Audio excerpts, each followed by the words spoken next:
this is where I've been harvesting some clay material, because what I found very beneficial in terms of some of the trees is to dig right down below that surface of ash, that layer of ash that has been there, and remove that ash and utilize some of the clay material at the base, then add other topsoil, some of the compost that you see plants dig. This is a big problem that faced by some of your fellow doctors, Tim Orton on Garibaldi Hill. Yes. There's a great thick layer of ash over what is dry forest anyway. So he's been finding all sorts of ways to try and get the trees' roots through those. It's very challenging. Because what I found, like I had another plum rose tree over here, and every time when it went to the dry season, it would start withering. And then eventually, I think in 2015, we had a very long drought, and it actually died. So when I removed the tree, I realized there was like a foot of ash underneath. So the roots, I've noticed it, the roots do not go through the ash. They go above and along, but it never penetrates through the ash. So I realized I had to remove the ash, and then I replanted another plum rose tree there, but it was on the slope, so it wasn't getting enough water. So I then came back and built a retaining wall to give it that almost container-like structure, and it's been doing fine. This is the long grass, which in a few weeks they tend to get 6 feet plus. But they're very good mulch material. When we go to other sections, you can see that I use it at the base of some of the fruit trees to help to retain the moisture and reduce the number of weeds that come back. So this, it breaks down in less than 9 months, become compost. So it's really, it's a fast growing weed, but it also has, you could be utilizing it beneficially. But they told me it's the amount of shade that is in this area. Apart from the fact that I haven't been taking very much care of them in terms of the weeds, and even there's a cocoa plants that I got from thing, and their growth is stunted. So Scriber, one of our guides and forest ranger, he told me I've got to trim all of this. And by the way, do you know that this plant at night it closes its leaves? Yeah. Yeah, it all tighten up. Again, and the other day, because we sell ornamental flowers to the florists. And the other day, this flamboyant was like almost at this height, and there were no flowers. So my wife kept asking me, I mean, haven't you got any more heliconias from down at the garden? I said, they're not flowering, they're just growing. So I went and trimmed back the flamboyant, and in 1 week, seeing flowers all about. So it's all, these are the different types of things in terms of learning. And if you notice, if you look at the coconut trees here, they're all starting to lean away from the shade. Yeah. So one of the things is, good things is that the loan of the chainsaw, yes, with this project, so we're planning to get with the guys and trim that section back at the so it's all these things in terms of the different ways and benefits of having the expertise and the availability of the tools.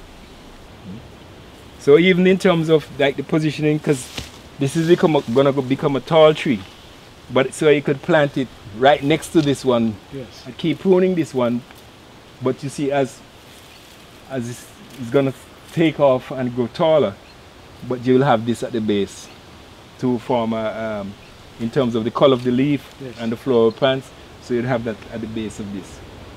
It's, I think it's a queen palm. You can see here using some of the shade, because these gingers like a little bit of shade. And for us, from a floral standpoint, when the flowers are in shade, they're in far better condition. even like the lighter colors, like the white and the pinks, they get bleached by the sun. So they need a little filtered light. So again, and you can see here the use of the same, this is the same grass that cut here, but this is more decomposed than the other one. So you use that to keep the weeds down as well as to mulch. And this retaining wall was built to keep the moisture from filtering away from the roots. And the trees doing far better. They certainly look very good. Yeah. This is, of course, to keep this in place, because Yes. you'd have to keep it tied up for over a year after planting. And this was transplanted here about 4 months ago. Wow. Yeah. Yes, I didn't know you could do that with something this big. Yeah.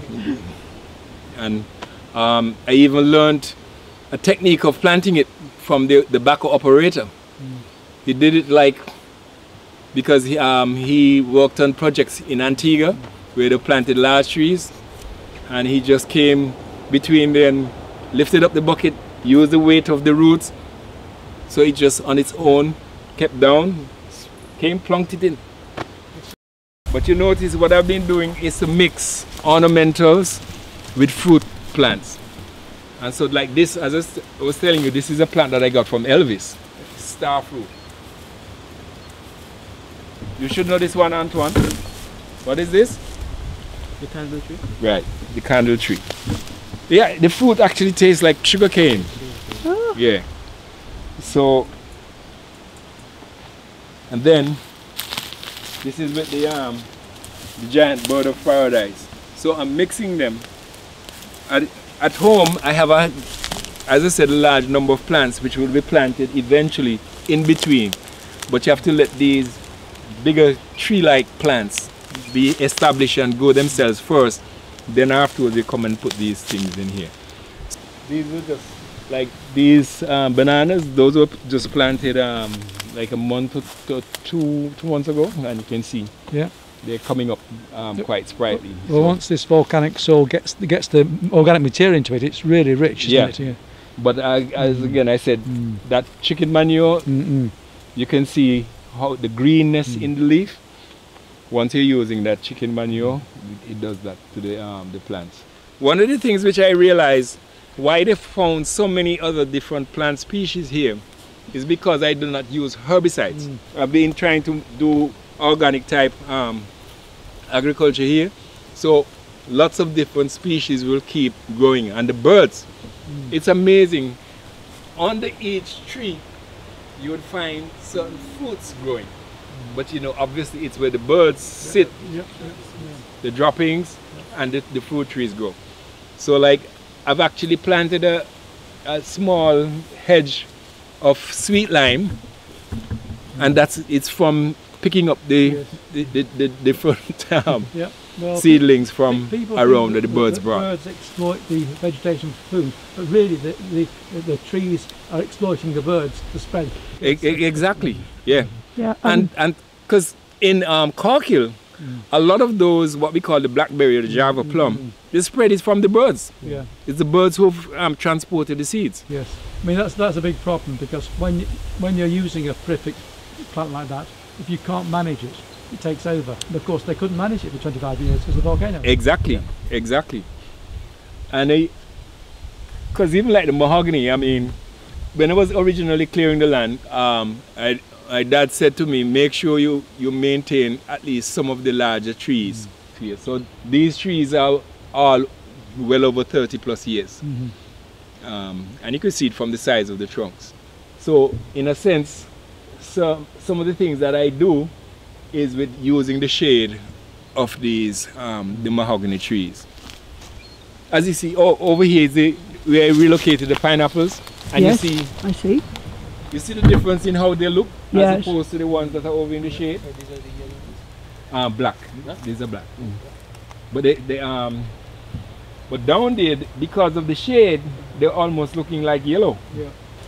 But since they brought them out here in the sun, you know, and these were just transferred less than a month ago, and you can see the difference.